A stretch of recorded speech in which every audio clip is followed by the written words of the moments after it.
Hello friends, जय Hind. Uttar Pradesh special का दूसरा पार्ट है ये। और आज हम लोग उत्तर प्रदेश का भौतिकी विभाजन के बारे में अध्ययन करेंगे। और अगर भौतिक आधार पर देखा जाए तो उत्तर प्रदेश को मैक्सिमम 3 भागों में बांटा गया है। और अगर आप भाबर क्षेत्र और तराई क्षेत्र को अलग अलग माने तो 4 पार्ट। और अगर देखा जाए वैसे तो 3 पार्ट है, नॉर्दर्न पार्ट, साउदर्न पार्ट और एक प्लेन पार्ट। ओके, तो साउदर्न पार्ट में आप जैसे देख रहे हैं प्लेटू आ गए, पठार क्षेत्र जो आ गए आपके साउदर्न में आता है। बांगड़ और खादर जो मिट्टियाँ होती हैं जलोढ़ की 2 प्रकार की, वो आपके प्लेन में आते हैं। अब भाभड़ और तराई जो 2 क्षेत्र होते हैं जहाँ से नदियाँ उद्गम होती हैं और जब स्थल पे प्रवेश करती हैं पहाड़ों से, तो उस इलाके को भाबर कहते हैं। फिर उसके बाद जो नदी निकलती है लैंड पे उसे तराई क्षेत्र कहते हैं। तो उसके बारे में हम लोग अभी अध्ययन करेंगे। सो फ्रेंड्स, ये जो नेपाल का बॉर्डर ऊपर से टच करता है उत्तर प्रदेश का, नॉर्दर्न एरिया उत्तर प्रदेश का नेपाल टच करता है, तो वहाँ पे शिवालिक श्रेणी है। तो शिवालिक श्रेणी से जो ये गंगा आती है, गंडक आ रही है, ठीक है ना, राम गंगा आ रही है, इन सब जैसी जो घाघरा आ रही है, ये सब जो नदियाँ जो उत्तर से आती हैं तो वो लोग पहाड़ से स्लोपी बन के आती हैं। तो जब वो स्लोपी बन के आएंगी तो बड़े बड़े पत्थरों का टुकड़ा लेकर वो उतरेंगी, ठीक है ना। फिर वो टुकड़े जो होते हैं, आपका ये जो इलाका है, जो ये रेड लाइन मैंने खींची है, उसके उधर जो नॉर्दर्न पार्ट है वहाँ पे जो उधर आपका सहारनपुर से लेकर कुशीनगर तक पूरा एरिया आपका भाबर और तराई क्षेत्र में आता है। तो वो जो पत्थर होते हैं वो यहाँ पे आके लैंड में आके गिरते यहाँ पे आके इकट्ठा होते हैं। फिर नदियाँ जो आती हैं उसी पत्थरों के नीचे चली जाती हैं और हम लोग को दिखती नहीं है, अदृश्य हो जाती है। तो उस क्षेत्र को कहते हैं भाबर क्षेत्र, ठीक है ना। फिर उसके बाद जब वो पत्थरों के बाद से जब नदियाँ बाहर निकलती हैं पत्थरों से, तो जिस क्षेत्र वो नदियाँ बाहर निकल के कर रुकी रहती हैं उसे कहते हैं तराई क्षेत्र, ठीक है ना। भाबर क्षेत्र तराई क्षेत्र में अंतर पता चल गया। ऊपर से पहाड़ों से शिवालिक रेंज से नदियाँ आ रही हैं, नदी आ रही हैं तो टुकड़े लाएंगे तो उस टुकड़ों के नीचे नदियाँ छुप जाएंगी और उस टुकड़ों के इलाके को कहेंगे भाबर क्षेत्र। फिर उसके बाद उस क्षेत्र को भी चीरते हुए अंदर से निकलते हुए नदी जब बाहर निकलेगी तो प्लेन पे आएगी तो उस क्षेत्र को कहेंगे तराई क्षेत्र। ओके, तो अगर हम इस एरिया की बात किया जाए तो उत्तर प्रदेश में ये आपके पश्चिम में, उत्तर पश्चिम में सहारनपुर से स्टार्ट होते हुए, सहारनपुर आपका हो गया, बिजनौर हो गया आपका, रामपुर, पीलीभीत, खीरी, लखीमपुर खीरी, श्रावस्ती, बलरामपुर, सिद्धार्थनगर, महाराजगंज, कुशीनगर तक ये इलाका आपका फैला हुआ है, ठीक है। और आपका इतने में ही क्षेत्र में आपका तराई का क्षेत्र भी इसी में फैला हुआ है। ऊपर भाबर है, नीचे तराई क्षेत्र है। और अगर यहाँ की कुछ आर्थिक स्थिति के बारे में बात किया जाए तो इस एरिया में जैसे देख के लग रहा है कि भाबर क्षेत्र में जब कंकड़ पत्थर, बड़े बड़े पत्थर पड़े, वहाँ पे कृषि तो होगा नहीं। तो वहाँ पे कृषि क्षेत्र भाबर प्रदेश में नहीं होता है, वहाँ पे पशुपालन किया जाता है। ओके, और उसके नीचे तराई क्षेत्र में आप कृषि कर सकते हैं।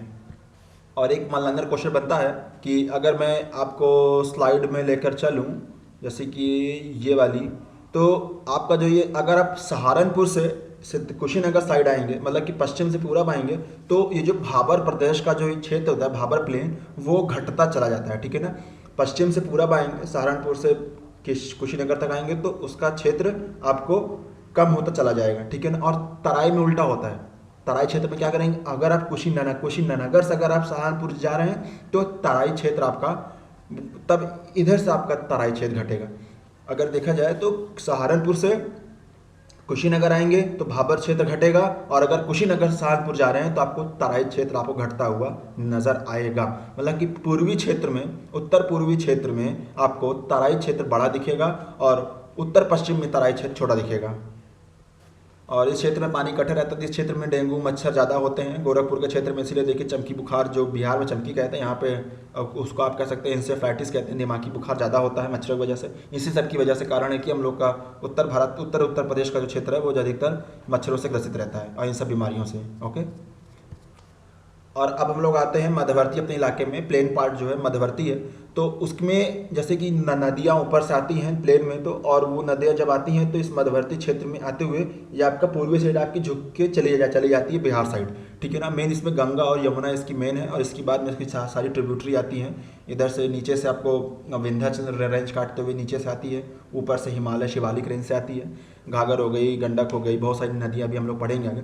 तो वो होती है जलोढ़ मिट्टी की, नदियों द्वारा मिट्टी लाई जाती है, तो जलोढ़ मिट्टी के द्वारा ये प्लेन एरिया बना है। और जलोढ़ मिट्टी को दो भागों में बांट सकते हैं, बांगड़ और खादर, ठीक है ना। जैसे कि कहते हैं कि जो पुरानी मिट्टी होती है वो बांगड़ होती है, नई मिट्टी को खादर मिट्टी कहा जाता है, ठीक है ना। बाढ़ का पानी जहाँ पहुँच जाता है उसे कहते हैं खादर, और जहाँ बाढ़ का पानी नहीं पहुँच पाता उसे कहते हैं बांगड़, ठीक है ना। खादर और बांगड़ कंफ्यूज ना होइएगा, बांगड़ मतलब पुरानी, खादर मतलब नई, ठीक है ना। बाढ़ का पानी जहाँ पहुँच जाए वो हो गया आपका खादर, जहाँ ना पहुँचे वो हो गया आपका बांगड़। क्योंकि स्टेट लेवल की जो ज्योग्राफी होती है वो अधिकतर आपकी, अगर आप नेशनल लेवल, अगर आप कंपटीशन के लिए ज्योग्राफी पढ़ते हैं राष्ट्रीय स्तर पे, तो उसी से मिलती जुलती है। तो खादर बांगड़ में ज़्यादा कन्फ्यूज़न नहीं होना चाहिए, क्योंकि हम लोग पढ़े रहते हैं। बस इसका एक मोटा मोटा हम लोग को ज्योग्राफिकल, इसका रिप्लेसमेंट जो प्लेस होता है उन सबको पता होना चाहिए, उसी में से क्वेश्चन रेज होता है। ज़्यादा इसके अंदर हम लोग को पीएचडी करने की जरूरत नहीं है, बस पता होना चाहिए कैसे कहाँ कहाँ कौन सी नदी कहाँ जा जाती है। अधिकतर 6-7 क्वेश्चन इसी में से बनते हैं। यूपी स्पेशल से क्वेश्चन आने वाले 2-3 साल से पीसीएस के पेपर में तो पूछे भी नहीं जा रहे हैं, ठीक है फ्रेंड्स। तो प्लेन एरिया कंफर्म हो गया, नॉर्दर्न एरिया है। अभी हम लोग भौतिक विभाजन पढ़ रहे हैं, इसलिए ज़्यादा इसमें नदियों के बीच में ना जाते हो। जब नदियों का चैप्टर पढ़ेंगे तो हम लोग इसको और अच्छे से पढ़ेंगे, ठीक है ना। एक एक नदी के बारे में विस्तृत अध्ययन किया जाएगा हम लोग। अब हम लोग आते हैं साउदर्न पार्ट में।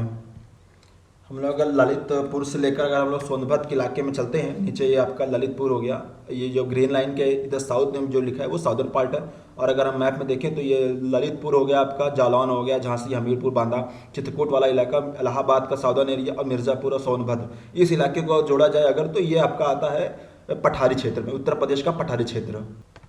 अगर देखा जाए तो हम लोग का भारत जो है, भारत की जो प्रायद्वीपीय पठार जो है, उस भारत के प्रायद्वीपीय पठार की उत्तरी सीमा उत्तर प्रदेश की के पठार की दक्षिण सीमा है, ठीक है ना।